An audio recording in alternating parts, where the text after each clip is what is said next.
Hey all, welcome back. This is Dino the Ops Guy, and this is Production Management and Practice, or Stardew Production Management 101. Up until now, I've kind of said I can't decide between the two. Maybe the answer is just one long title, Production Management and Practice and Stardew Production Management 101. I don't know, maybe long titles don't help sell it too much. I've taken marketing, but I don't know that it's ever been really my strength. So let's get back. So it really is a production management class where rather than start from a list of things that we want to cover, like a textbook kind of list, we actually start with the applications, say, in an operations environment.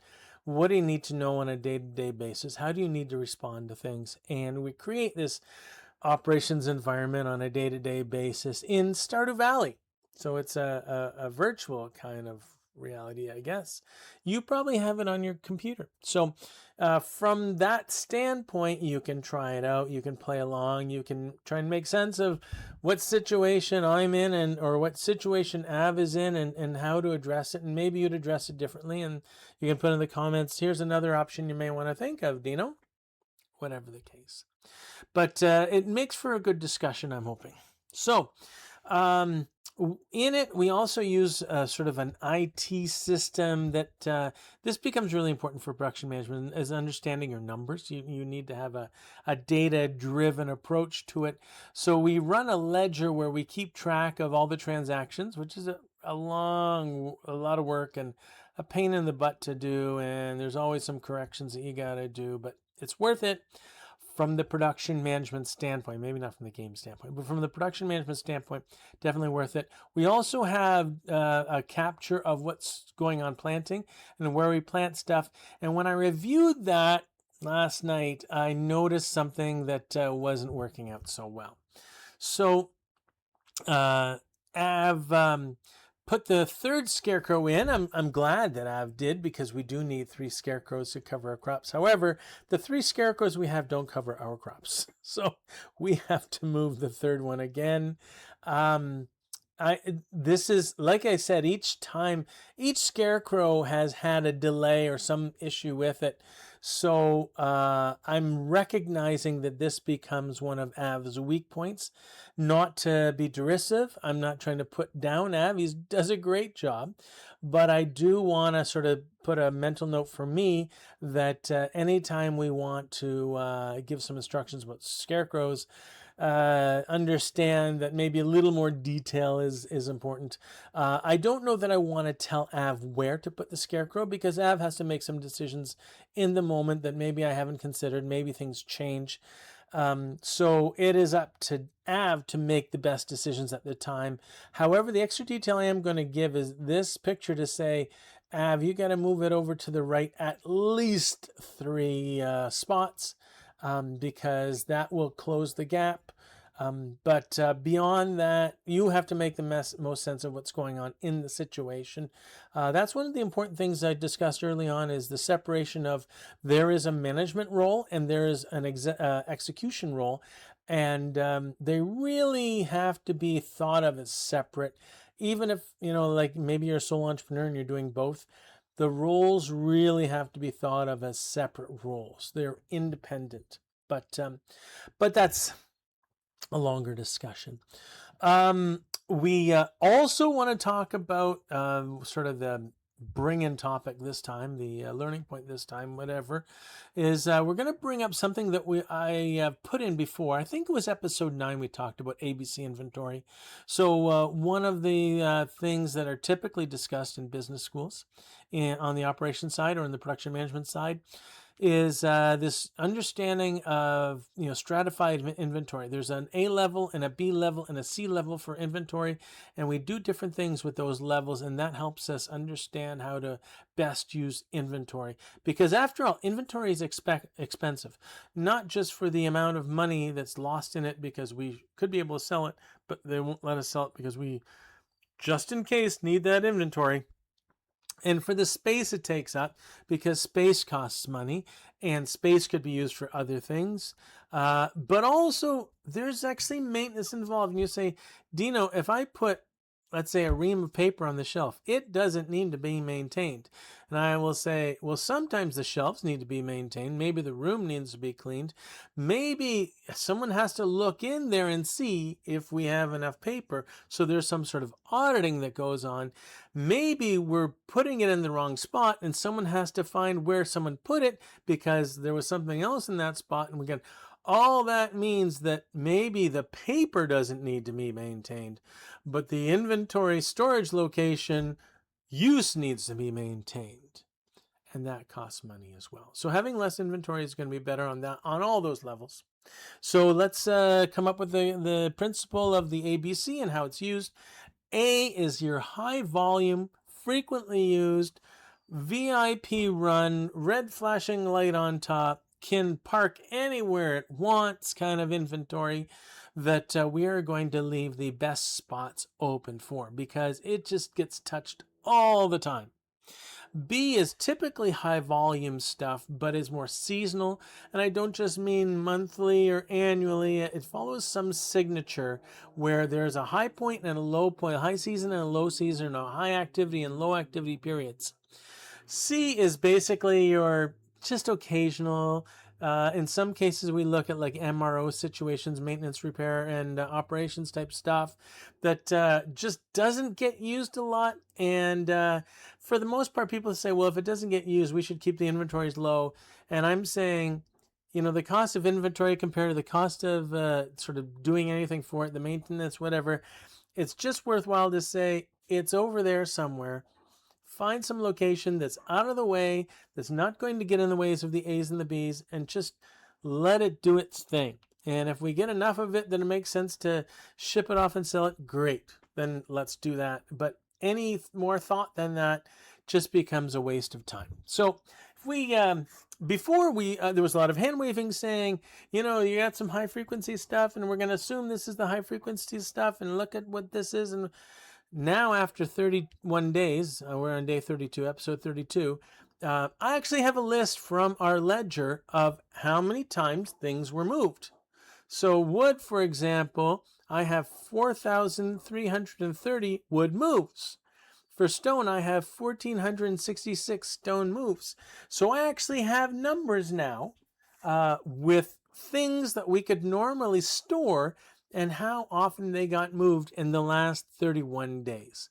So we now have data with which we can make these decisions about A's and B's and C's. And we're going to do some categorical decisions, but for the most part, they should be driven by some data that supports them, that backs them up. So for example, I look at the resources, and the resources are way on top. There's wood, there's stone, there's sap, there's moss. Moss, I think, is a little lower. But the point being, there's a whole bunch of stuff at the top, which is resource related, and I'm going to just designate all of those as A items. They are the things that we have to keep track of all the time. And in some cases, I say A items. We don't want to have any more than we need of A items because they can accumulate so quickly. In this case, we're kind of chasing resource decisions going on. We're going to build a barn, and then we're going to build a bigger barn, and then we're going to build. So we'll need a lot of these resources. So the big sort of issue with this is not so much let's not have more than we need as much as let's have visibility to how much we do have so that it's easy to make these decisions as far as do we need more. Spring only stuff was also in the high list, but those are seasonal because spring is done and we're going to get into summer and then eventually we're going to get into fall, etc. So each season should have its own inventory chest, more of on a B basis, that if seasonality is what's going on with these plants and they have to do with the farm, then have them close to where the crops are usually planted. Recycling material will get their own chest and they'll have their own flow. Again, there's that signature for the time that you're going to see those. Minerals will have their own chest, and then some of them will be C items. For example, we will look at let's say topaz and diamond and ruby and all the gems. Those sometimes make some really good quest items or friendship gifts or whatever the case. So we will have a spot for them. But anything more than 5 really doesn't make sense. And we're going to do that very loosely. If I look in the chest and there's 7, I'm not going to get all wigged out. Maybe I'll say, all right, next time you go to Clint's, or next time you go to the shipping container, just take a couple of these with you. But the point being, they're not going to be in that A chest. The A chest, of course, being right next to the shipper, the main chest that we use, where once we look in, we get almost a good dashboard of what's going on. The barn and the coop will have their own chest. We have that now for the chickens, and food and fish will eventually get their own chest. And so that's sort of our plan going forward with the ABC. So the A items are going to be wood, stone, fiber, sap, tree seeds, moss, the essences. And when I say the essences, I mean the solar essence and the void essence, hardwood, metal bars, and anything that we're going to accumulate to eventually use on a resource level. If we find they get so full, the max you can put in one square is 999. If we get to the point where it takes up 2 squares, then sell 500 of them. Just cut it in half and dump it, and then consolidate them. We don't need more than 500 necessarily. So geodes we'll gather for processing, but they'll sort of be on a flow basis. Clay, earth, crystals, quartz, etc. We will have them in the same chest, but we're probably it probably makes sense to have like a cap of 5. So coffee is important right now. So if you need a boost, if Av wants to get to the mines faster, he can bring a coffee with him, and that should be easy to find in that A chest, but that'll eventually move to the upcoming food chest. So if I'm looking at a map, right? So you can see the big red A items chest. That's where we already have the chest. So that's going to not be related to our B items. Our B items are going to be plant related, which is 4 different chests, one for spring, one for summer, one for fall, one for winter. Recycling chest for recycling and all the crab pot stuff. The animals products chest, the minerals chest, and then upcoming we're going to have a future food storage chest and a future fish storage chest, which that becomes a good location just because if I put in a fish smoker, it's close to the coal and it's easily visible to check. So that's kind of the thinking behind that. That is our plan for our B locations. Our C locations, periwinkle is a good example of a C item. We're just going to store it in the chest with the recycle stuff. And you know what? If it just accumulates over 100, I don't really care. If it's really big and we need some money and we want to sell a whole bunch of them, fine. But spending more time thinking about a C item is just ends up being more time than it's worth. So it's not to be confused with stuff that we're just going to sell. For example, if we take something to Gunther and he already has one and it's not one of the gems or whatever, we might as well just sell it and not find a place to store it. Fish that doesn't have a lot of if we have some fish that has some value, we may want to keep it for smoking, but at some point, no, we don't need a whole bunch of carp. If you pick up a carp, sell it right away. That's just easy enough. So that's sort of our plan for ABC. Hopefully it's a bit more comprehensive than was before. We are now going to launch into what we're going to give Av to take over. Av is going to do his piece. So Av, things we want you to do for day 32 is harvest and water the crops. You're good at that. Pet the chicks and process eggs also.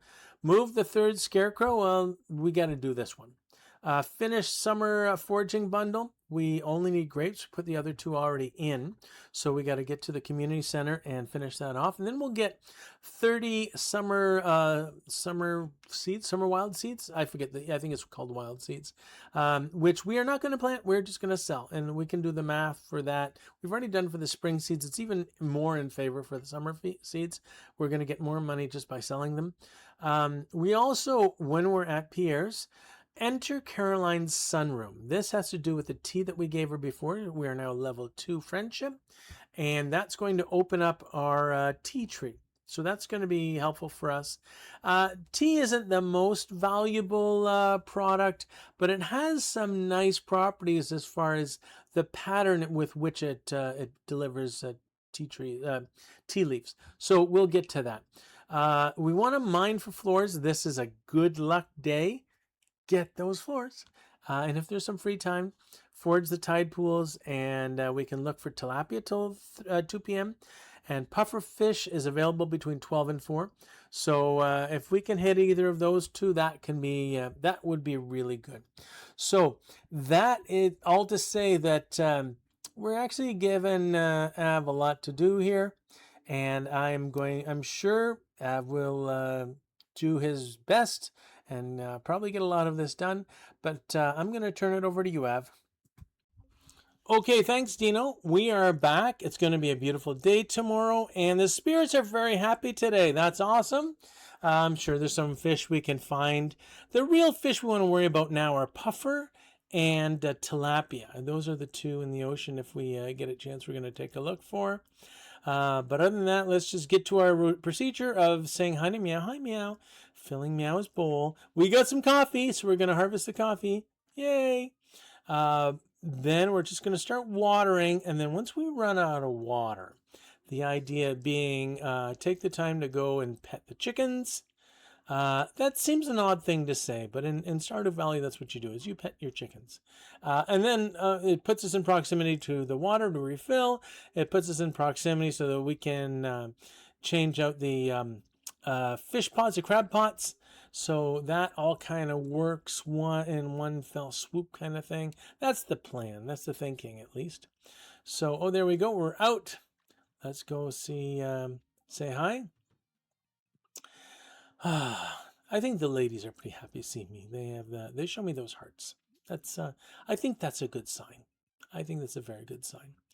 So we will change out. We got a couple of recycle items here. How are we going to choose? You know what? I think we have a whole bunch of discs, so we might as well just take care of the glasses right now. So we'll pop those in and then finish our watering. After that, we're going to have to move the scarecrow.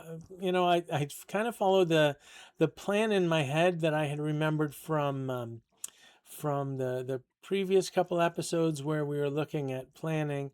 And I don't know if it was supposed to be closer to the walkway or whatever the case. So we're just going to move it to this side of the walkway. The walkway is going to be too wide, so I don't want it too close, like not 3, but 2's right there. That's perfect. And we're going to get the grapes and the spiceberry and the sweet pea. We should check to see. Did we already put some in? Because I thought we were ready. No, it's under crafts room, summer. Oh, we just need the grapes. Okay, so we'll leave the spiceberry behind. I don't remember only getting. I thought we had more than 9 iron ore, but it is, I guess, what it is. Otherwise, I would load the kiln and put the 10 ore in the furnaces. Either way, okay. So let's check for foraging items. None here. Let's head up to the community center. We will close out the bundle. That's always an accomplishment. Closing bundles are good. That's a strategic objective, is to close the bundles. So we're going to do that. The odd one here, the calculus, is that we just want to sell, but it's even more in our favor now. Not only is it only 3 items instead of 4, that we only need to get it, but the seeds are worth 55 each instead of 35 each. So this is going to be this is pretty lucrative in the summer to do this conversion, finding the seeds. And now let's take a look at that's not what we're looking at. That's not what we're looking at. 6 gold ores. Well, we can find 6 gold ores for you, Clint. We're not sure. So, yeah, we can say hi to Abigail, and we're going to go see Caroline before we make our sale. Oh, this is Caroline's healthy space here. So we'll, oh, hi, good morning. I've been meaning to show you this place. So what do you think? I think it looks beautiful.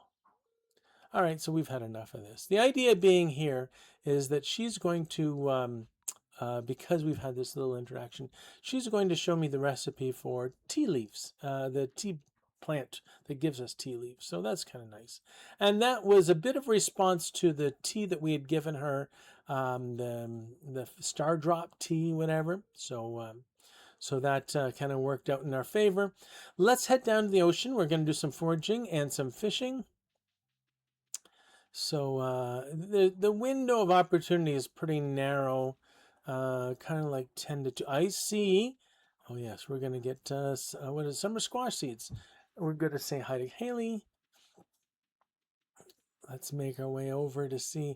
We don't have a lot of energy. We're going to have to figure that out. We got some. This is a good one. Usually I think the rainbow tube is like 400, 300 each. So that's kind of nice to pick up. I see rings. I see rings. See well, it's wood. It's fast.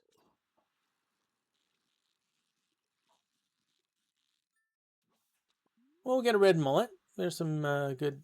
Starting to feel exhausted. Yeah, and the rings are gone. So let's eat some onions on our way. And we'll go to the deep water so that we can get fishing, but not so deep that we're away from our buddy Willie. So sell off our stuff, put our fish in, our line in, I should say, to get fish. We got some newspaper. Ho hum. See what else we can muster here. Oh, this looks like a good one. Oh, we lost already. That could have been a puffer fish. I'm disappointed. Well, we don't have the fishing skill to really hold on to a puffer fish, but so this, it could be a weak puffer fish, or no, it's just a tuna. Well, it's still a good return on a tuna for sure. But again, looking for those puffer fish and looking for the tilapia to close out. Well, the tilapia to close out the fish bundle, the ocean fish, and then the puffer fish for the specialty fish bundle. It won't close it out. We got a lot of room left on that one, but it's a start. So we got some sea jelly, which is good. We're not going to use it right now, and it is after 2, so that we've missed on one of the windows. So it's probably time to move on. And we're going to say hi to everyone we can. We're want to be friendly. That's part.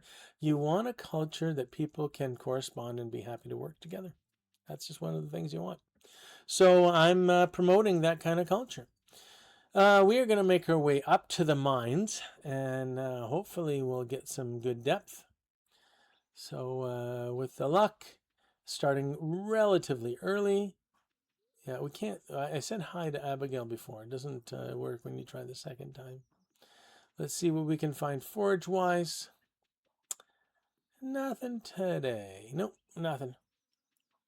Let's do some mining. And again, energy could be a thing. So let's keep our onions. And let's start there. The onions probably are going to get us far enough for now. See what happens. I'm hoping that it's a whole bunch of battle stuff that will give us all kinds of ladders rather than stones, because then we don't have to use as much energy. But you never know, right? We got dwarf scroll number 4. So we can bring that to Gunther. That's going to be good. Get these frost jellies out of the way. A little more winter root. I guess if we're struck, we can eat the winter root. Let's just start with eating the spring onions.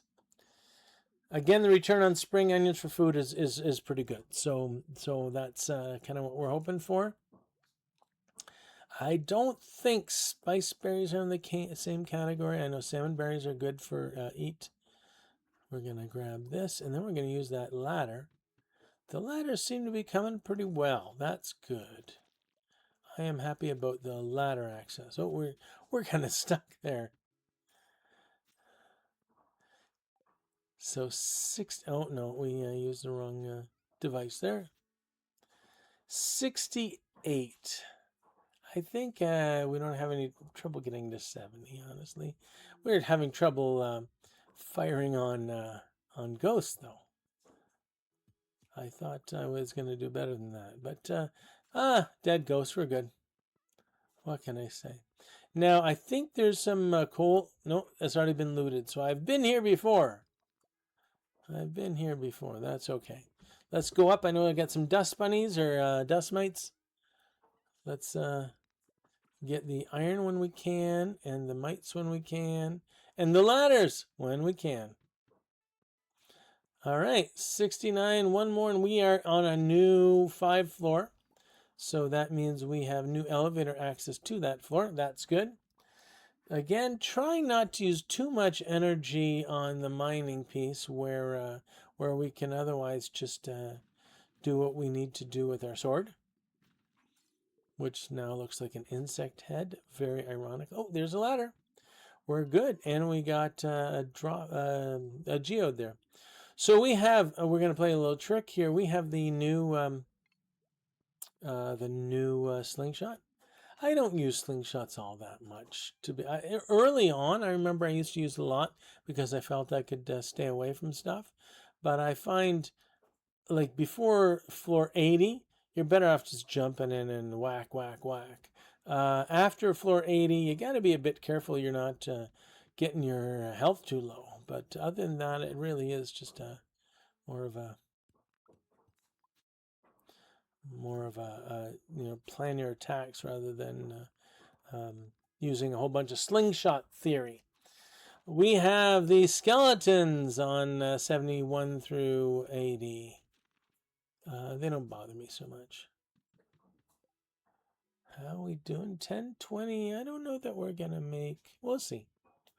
We'll see. And we get those bone fragments, which don't really help too much. There's some. There's a recipe for one of the speed grow, I think maybe, or anyway. So I think there's some advantage to it, but for the most part, we'll just accumulate it as a resource. So we're going to. Oh, we keep missing that. I think the desk is just. My chair is a bit too far from the desk. I keep missing. I keep hitting E instead of 3 kind of thing. And then when I do get it, sometimes it's not in the right spot. We got some copper, and we got sleepies. It's time to get out. So we'll hit a couple of the stones on the way out just to see if a ladder appears. But not only that, but we're getting exhausted. Does a ladder come from either of these 2 beasties, 3 beasties? No, no such ladder. But we did get a bomb. That's awesome. All right. How are we going to do this? I think given our situation, we probably want at least some onion on the way home, just in case. Those 5 stone can go into the slingshot. What else we got there? Okay. We have not taken this north passage earlier today, so maybe we'll see some foraging items. Not that we have any room for it. No foraging items. Again, it's a good season for foraging just because you only need 3 items to essentially make 55 per.